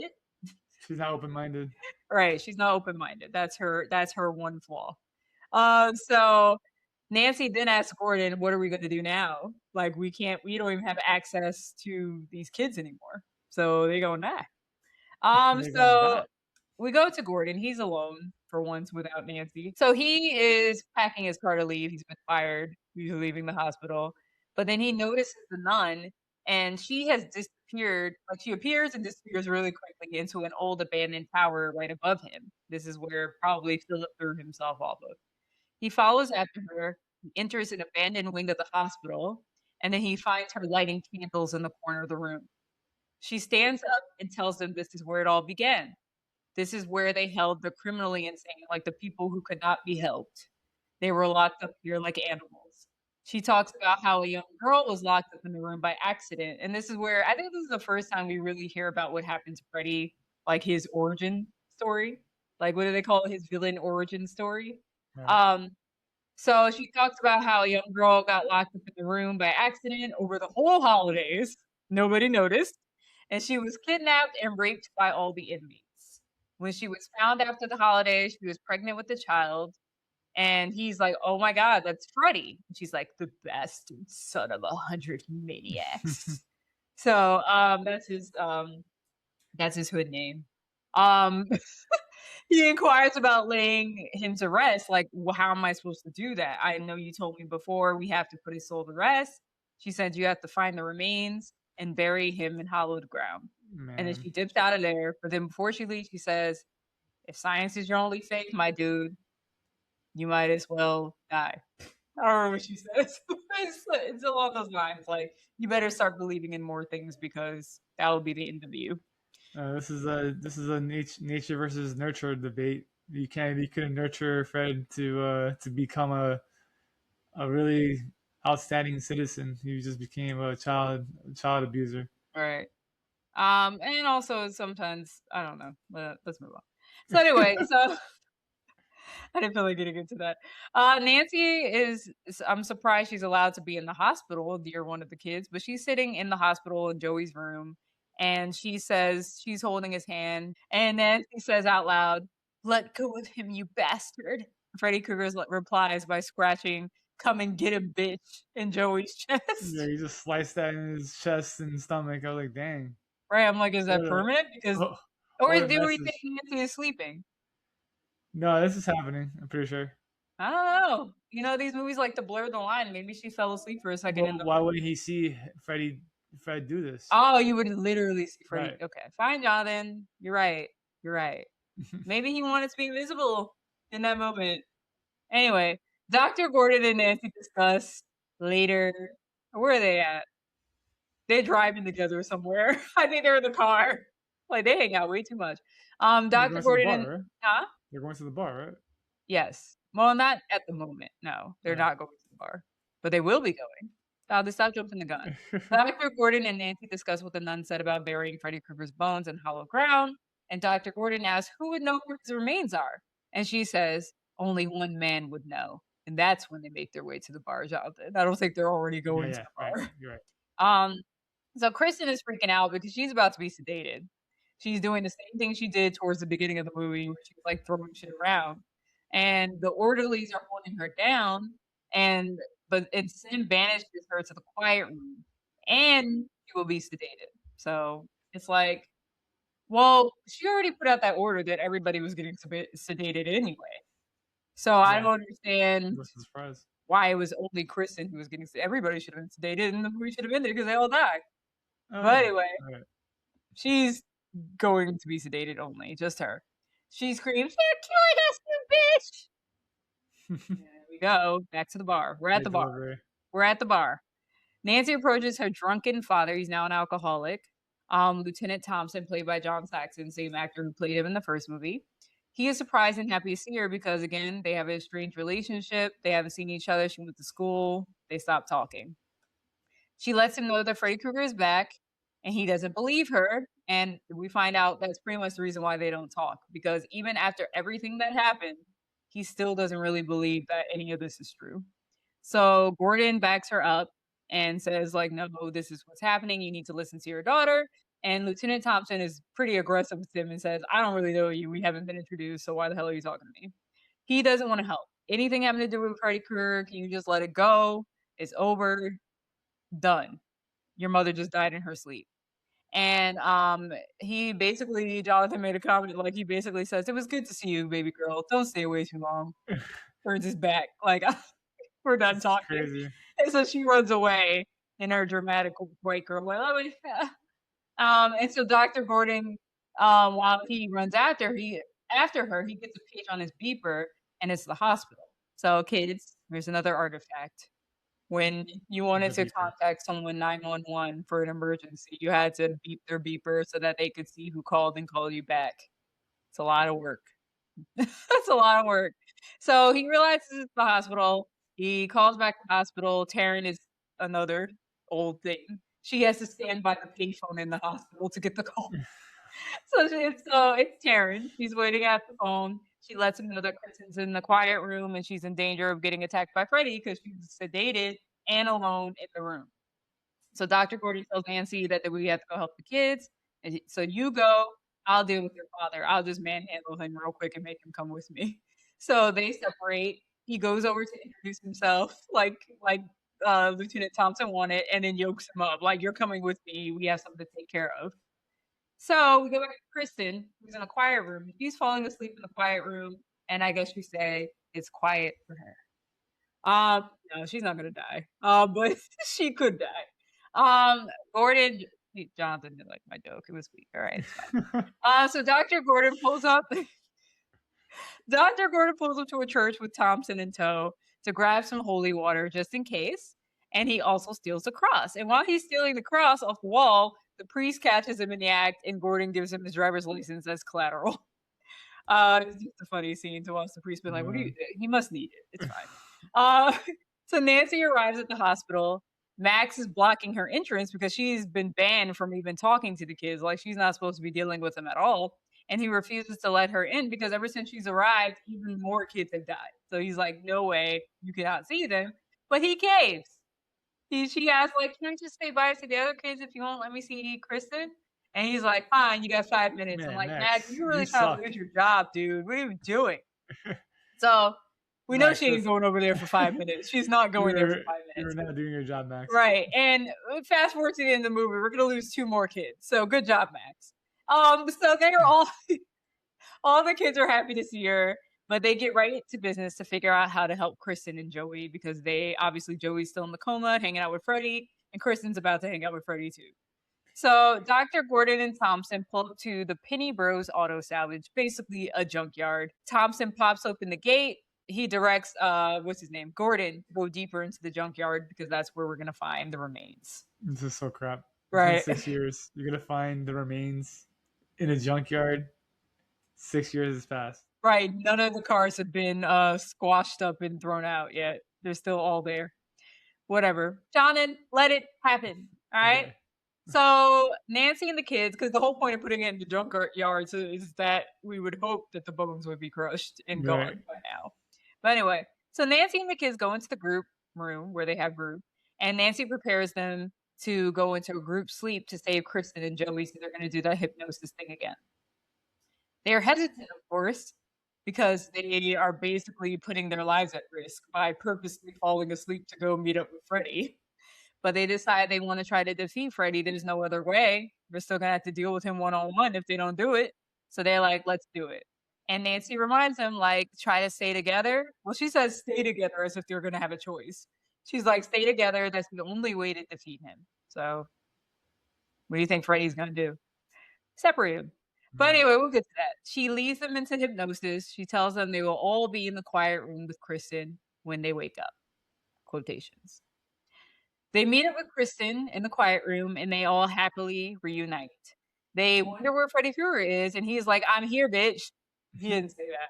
But he starts shredding up the room, like the padded room with his claws to let him know he's outside. Yeah, he's not scary, Terry. Right. Not at all. He finds them right away. He's like, oh, they're all in here.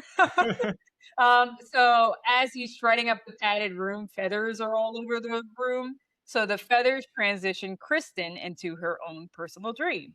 She wakes up back in her bedroom the night that she slices her wrist, or Freddy slices her wrist. Her mom puts her to bed. The same thing happens where she's yelling at her for blasting the music. And we hear the same on delay. No, we hear the same man call for Elaine and ask her where the bourbon is, the same voice. And then while Elaine is talking to Kristen, that same man pulls Elaine. I said, where's the goddamn bourbon? And he pulls Elaine outside the room, and it's Freddy, obviously. Right. She's in a dream with Freddy, and he rips her mom's head off of her shoulders, and Kristen's mom had like chastises her, like every time I bring a man home, you always do this or some shit. You just And then mess it Freddy up. Krueger, huh? You just mess it up. Right. And then Freddy Krueger begins chasing Kristen around the room, and we get to see her doing backflips all over the place because that's her Her power. power is being A a gymnast. She gymnast, was that'd be my power. Like, yay, I can flip like Simone Biles away from Freddy. she could even do that in her dream. All right. So she gets away with her, I said, her magic flipping abilities. And she ends up in 1428 Elm again, but alone, calling for Nancy. So Feathers then transition to Taryn's dream, and Taryn is hearing Kristen call for Nancy. So she's looking for Kristen, like, I hear her, but where is she? She's in her leather get up because that's her power, is wearing leather and a mohawk and holding switchblades. And so it's a creepy alley. She ended up in like the alleys that were to assume that she used to hang out in when she was an addict. Um, and she bumps into a brick wall that says Taryn plus Freddy with a heart drawn around it. So she's like, oh shit, here we go. So she takes out her switchblades and stalks forward looking for a sign of somebody that might be creepy. And she runs into a man that looks like it could be Freddy because he's wearing a fedora, but it's just a homeless man with a fedora. But she's so busy looking at that guy that she doesn't realize she's backing into Freddy Krueger. So they begin a knife fight. And she gets him some slices. She's not scared. Karen's not afraid at all. She's like, let's do this. I think she says, let's dance, because it's corny as hell. Right. But she slices him a bit, does his Freddy thing where he pretends like he's hurt and he cowers in the corner. But then he comes back up, and this is another famous kill. Let's get high. And he reappears with needles full of heroin on his fingers. So this So is messed up. definitely more fucked up death, in my opinion, because this girl is getting over an addiction, and he's like, let's get her back in here. Let's overdose It her. reminds me of Sons of Anarchy. Oh, yeah, it's like If you that. haven't seen That's when seen you the like show, decided you spoiler hated alert. Jax. Yes, the main character Jackson, or it was Jax, whatever his name is. Yeah. He gets his ex back on drugs when she was a drug addict. I was like, unbelievable. But I think she had a child. Yeah, she was insisting Ridiculous. on being more in her kid's life and proving to him that she was clean, which she was. So she had every right to want to be in her kid's life, but he didn't want her in his life at all anymore. So he was like, "Oh, I'm just gonna stab you with the drug that you're addicted to." I actually stopped watching the show for a long time because of that. You were really upset about it. Yes, you should. It was not a good moment for Jax at all. I was disappointed. But Charlie Hunnam's hot, so I continued right away. But but anyway, back to the movie. The heroin marks on our arms turns into little mouths, craving, fiending for the heroin. Like, give it to me. And he jabs them in and empties them out into her. He seems to be getting a rush from overdosing her. And that's the end of Taryn. I feel so bad for Taryn. That's such a sad death. Yeah. So now Feathers are transitioning to Will's stupid dream. He's walking. He's walking, because that's his power, which is awesome for him. Great. He's walking through an empty, creepy hallway in his PJs. And at the end of the hall is a creepy wheelchair with spikes, and Freddy Krueger is standing next to it. He appears laughing at him, and he tells him, like, when you wake up, it's back in the saddle again. He's such an asshole. So once he says that, the wheelchair chases Will down the hallway and knocks him over. So Will gets back up and screams, I'm the Wizard Master! And the green lasers start coming out of his hands.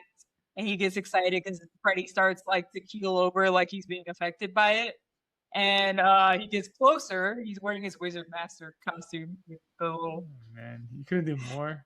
Right. And he runs over there like, yeah, get him. And then Freddy's like, sorry, kid. I don't believe in fairy tales. And just stabs him. That's the end of Will. Yeah, whatever, Will. All right, and I laugh because when he gets up with his laser fingers, Freddy looks like he's actually concerned. Like, oh shit, is he really gonna be able to kill me with that? I was like, Freddy's always playing them, making us think they can do something. So we go back to Kristen and Nancy. They happily reunite, but are interrupted when someone or something begins breaking through the wall. Ugh. But it's Kincaid. They hug and kiss him. And then he inquires about Joey, like, have you found him yet? And they're like, this place is a maze. We really don't even know where to go. And he doesn't want to wait. So he's calling for Freddy Krueger. And this is probably a moment where Jonathan's ears are burning because we're listening. We're listening to Kincaid and his little soft voice be like, Freddy, where you at, pussy? Oh, God. What he's wearing is also supposed to make him look tough. He wears like suspenders with the red tank top. I was about to say the non-PC term. He's wearing like the red tank top under suspenders, like, yeah, look at my muscles. He has no cuts in his arms. Oh boy. No cuts at all. But Freddy doesn't like to be called a pussy, so a door appears out of thin air, and in the middle of the room. Really? Yeah, right. Oh, I'm a pussy. So a door appears out of thin air and in the middle of the room, and the door opens for them. And I mean, they're here to look for Joey, so they gotta go in. Usually I tell them don't go in there, but they kind of have to. That's the whole point. So they go in. It leads down a spiral staircase into what looks like hell, but it's probably the fiery boiler room that Freddy likes to hang out in. All right, so we go back to Dr. Gordon and Lieutenant Thompson, who are not dreaming. They're in the real world. They're still in the junkyard. They arrive to the area where the bones should be. They are buried in an old Cadillac hood, like in the front hood of the car, and Gordon has to pry it open with a shovel. He doesn't want to be anywhere near those bones, so he stays by the car. And as Gordon is prying open the car, Thompson tries to get in the car and leave. Well, you're just gonna leave him in the middle of this creepy ass junkyard with old scary bones. But Gordon thought ahead. He took the key out of the ignition. He was like, "Where are you going? You're gonna help me bury these bones." They look around the wrecked boiler room and see Joey hanging over the hell pit, and they call for him. They then hear knives scraping, so they know homeboy is nearby.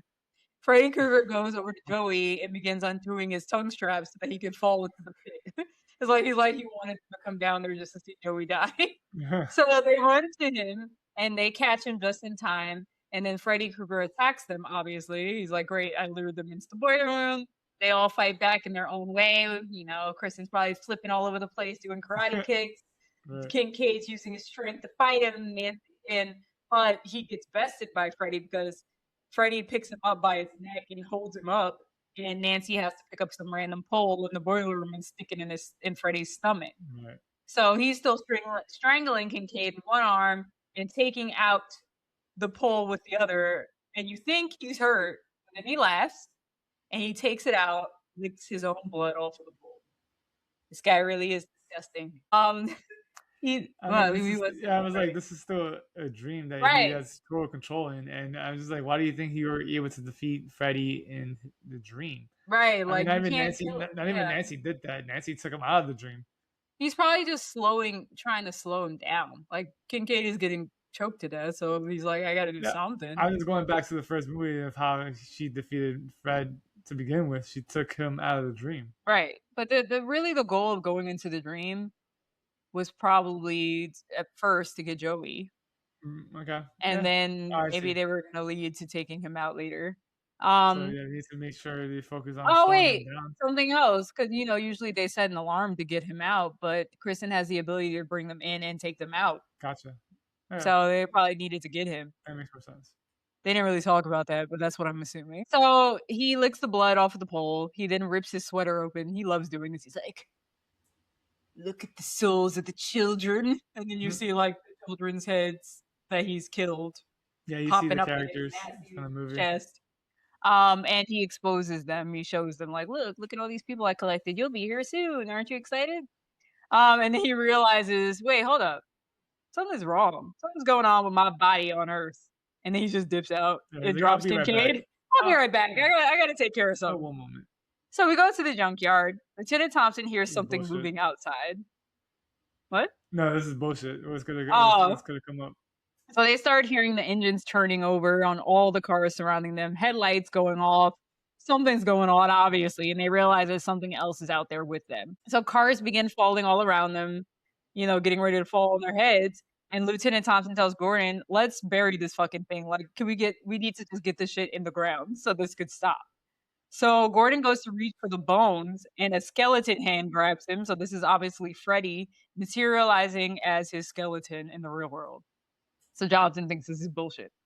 So Thompson finally realizes that Freddy Krueger is still a menace, and he is still active. So I think this is the moment where he's like, "Oh shit!" What makes his BS is the fact that he's able to kill people outside of the dream, so he could kill at any time. Right? Sorry, I knew. Or maybe he's just able to do it because the bones are finally exposed. Whatever. Don't worry about it. So Lieutenant Thompson goes after him, but Freddy Krueger throws him on an exposed pole. And I kind of hate that he dies that way. It's so unceremonious. It's just like, right. Boom, he's dead. That's it. For like a second, he's a legacy character. He just dies like that.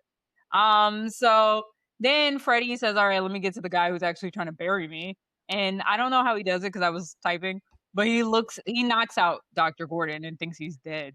Like, I don't know why. And Jonathan, this is the villain that you're talking to today, but this is a situation where Jonathan would be like, make sure he's dead. Yeah. Like, you just knocked him out. And so he knocks him out into a hole. Overkill every time. Right. Even for you, Freddy. And I thought you knew that. We thought you knew that.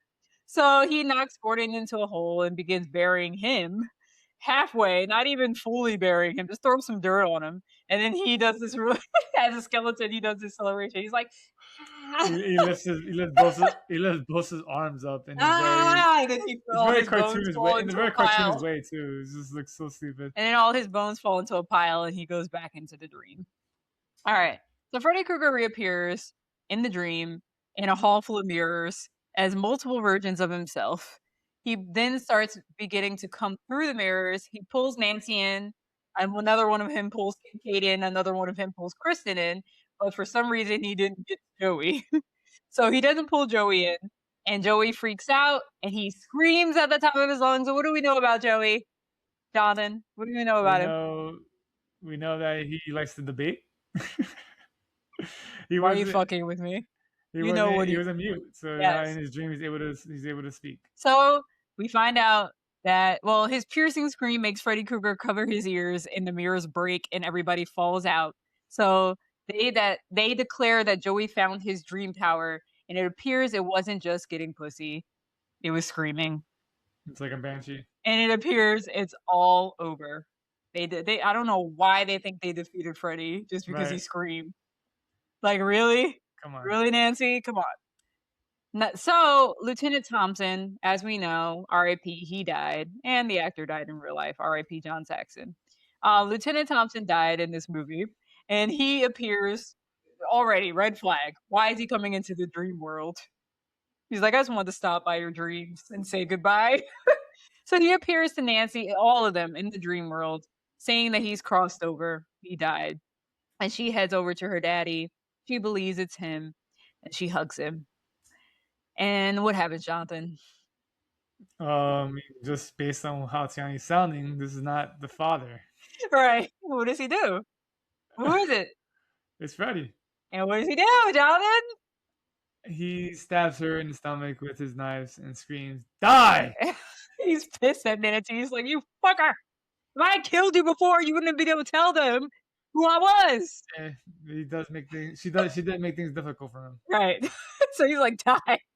She screams in like a very guttural scream. Like, I can't believe I let him get me like this. Yeah, we can't Like either. that. It's like ah, like it's like an angry scream. Like, God damn it, Nancy!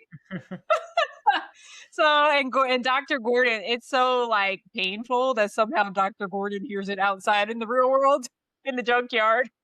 Maybe because he's halfway dead. Maybe he could hear her. So hearing that wakes him up. So we go back to in the dream. Freddy Krueger then goes after Kristen. He wants to kill her too. But then Nancy musters up enough energy to grab his hand, like his actual hand with the knives on the glove, and makes him stab himself with it. So she's like, nah. You might have killed me, but I ain't letting you go out like this. I'm the final fucking girl, originally. Right. So she's like, I at least got to get one in, you know? So Dr. Gordon, we're back to Dr. Gordon. He's getting up to finish the job. He starts burying Freddy again. That's why you should have made sure he was dead, Freddy. He sprays the holy water on him and puts a cross on him. And by him sprinkling the holy water on him in the dream, it's burning him and creating holes throughout his body, and like light is shooting through the holes, and he's spinning in a circle like ah. So the final thing was him getting the cross on his forehead, and it like burns a cross into Freddy's head. Thanks, God. Right. Thank you, God. This was a very religious Freddy. So Freddy Krueger begins. Like I said, he burns alive, and I think he explodes once the cross hits his head. So after Freddy's gone, now he's actually defeated. He's gone. Kristen holds Nancy in her arms and asks her to wake up, but it's clear that she's dead. She's like lifeless in her arms. So we lose the original Nightmare on Elm Street final girl. Sad. Didn't see that coming. Stupid. So anyway, we're at Nancy's funeral, yet another funeral. The survivors are present. So we have who, Jonathan? Who survived all this? Who survived all this? The new final girl. Kristen. Okay. Kincaid, the black man right. made it. Yes, Kincaid also made it. I'm surprised too. I didn't think he was gonna make it. You're forgetting two other people. I mean, Joey and Gordon, Dr. Gordon. Dr. Gordon, yeah. Yes, the survivors. I didn't know you wanted me to list all of them. I said, who are the survivors? I said survivors. Okay, sorry. Anyway, the survivors are all present, listening to a very dry priest. I feel like they picked the driest actor to be a priest at these funerals in these movies. There's like ashes to ashes and dust to dust. Like I was just funeral, right? So, Doctor, it's so funny because at a Baptist church, he'd be like, ah! Like like singing at the top of their lungs. So not at the gravesite, but right. It's more riveting. It's not like this. Anyway, so Dr. Gordon spots the nun and runs after her because he's like, hey, you gotta hear what I did. I did it. I defeated him. I did what you said. But just after he runs after her, she's gone again. He disappears, but he arrives at a tombstone. And he sees that, oh shoot, she's dead because he sees Sister Mary Helena on it. But then Jonathan, right above her nun name, it says Amanda Krueger. Right. So then he's realizing, you were his mother. Oh, and all of a sudden, maybe I did. I was a child. Maybe I was like, oh my God, I didn't know. And I didn't know. But anyway, so that's the revelation. She was the girl that got raped by the 100 maniacs and had Freddy. Who would have thought that Freddy Krueger's mom was a nun? Oh, yeah. I mean, the story says it, but he's an abomination. That story was just like, dang, that's how he became. Yeah, it's a bad story. But so we go back to Neil's house. Sorry, I say Neil out of nowhere. Neil Gordon, that's his first name. We go back to Gordon's house, and he is sleeping near Nancy's Malaysian dream doll and the paper mache house. And then the light turns on, and they go, boom, doom. Boom, doom, doom, doom, doom, doom.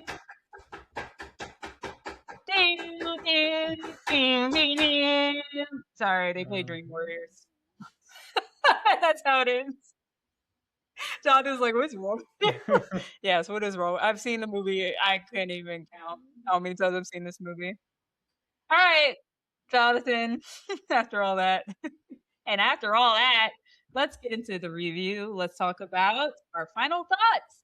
Let me know how you rate this film's rewatchability, character development, plot, and entertainment factor out of 5 finger knives. Rewatchability, give it a 4. You definitely could watch it over and over each Halloween time. Like October. It's a good movie. Character development is just trying to get the group together and try to defeat him. And when we talk about plot and script originality, I feel like for Nightmare on Elm Street, they got pretty original with it. Just from the previous movies, it's a whole different dynamic when we talk about Dream Warriors. And the entertainment factor, it's the first time it actually truly was like pretty funny. 3.75 out of 5 finger knives. Okay. So for me, rewatchability, I said a 5. Duh. Um, Character development, I give it a 3 because I liked what they did with Nancy's character. She started out as a teenager that knew nothing about Freddy Krueger, defeated him, and then became a psychiatrist that studied dreams, which would make sense. She would try to find new ways to help kids that might be dealing with this in the future. So I like that development. But everybody else wasn't developed because we didn't really know them. Script and story development 4. I think it's very smart how they bring Nancy back. That was a great way to reintroduce an old character and forget about the second movie and incorporate new characters, new blood, new people to kill. By saying that they were the rest of the Elm Street children. That was a very smart way to say we need more body count. We killed off all of Nancy's friends, so this is how we do it. Very clever. Entertainment factor 5. I mean, I love the movie. You can see how I talked about the movie. Like, I obviously know it like the back of my hand. Probably didn't need to take notes. Probably could have done it blind, but I was nervous, so I wrote notes. Final score 4.3 out of 5 finger knives. Nightmare on Elm Street Part 3 is one of the best horror sequels out there. It ups the cinematic entertainment, gore, creative kills, and makes Freddy the icon he is today. And who knew that all he needed to gain more swag was to change his name from Fred to Freddy? Last but not least, we're going to leave you with a segment called DVD Extras, where we talk about what movie would you watch right after watching Nightmare on Elm Street Part 3. I'm always going to tell you to watch more Nightmare on Elm Street movies in the series. More specifically, if you want to see how Nancy's story started, you should watch Nightmare on Elm Street Part 1. If you want to continue Kristen's story but see her played by a new actress, because it is not Patricia Arquette, she got too big, you watch Nightmare on Elm Street Part 4, The Dream Master, and you'll also get to see what Kincaid and Joey are up to as well in Part 4. Jonathan? Yeah, honestly, I can't really give another movie to watch other than other Nightmare on Elm Street movies. It's just yeah, same as Tiani. I think Jonathan didn't do the assignment, but I think we can we could also say, and I think we recommended this in the past, if you want to see somebody completely bite, I'm just gonna get a lot of inspiration from Nightmare on Elm Street Oh, concepts. What is it, Jonathan? I mean, you're talking about Black Phone too. Yes, that they definitely gained some inspiration from Nightmare on Elm Street films. But So, I feel like this is much different from Dream Warrior itself. That's what I'm just getting at. how many other 80s movies focus on a psychiatric hospital? I'm sure there's other ones if you're in that mood to see more asylums. Those movies are lame. Or at least the one that I'm thinking about. Well, Halloween was in a well, that's a hospital. Whatever. Right. But I mean, he's from a psychiatric. Okay, listen to the show. We made it to the credit sequence. Thank you so much for listening to the 44th episode of Two Tickets, One Theme. Follow us on our Instagram page at Two Tickets, One Theme. You can follow Jonathan at jmanzano1989, and you can follow me at TianiWA. Please follow and rate our podcast on Apple and Spotify, and even like it if you want. Also, don't forget that we are now on YouTube, so stay tuned for the link to the video version of our podcast. Thank you, and see you for the next episode. See ya. Bye-bye. We're the Tree Warriors, ain't gonna dream no more. We're the Tree Warriors. Maybe tonight will be on. Maybe. Okay.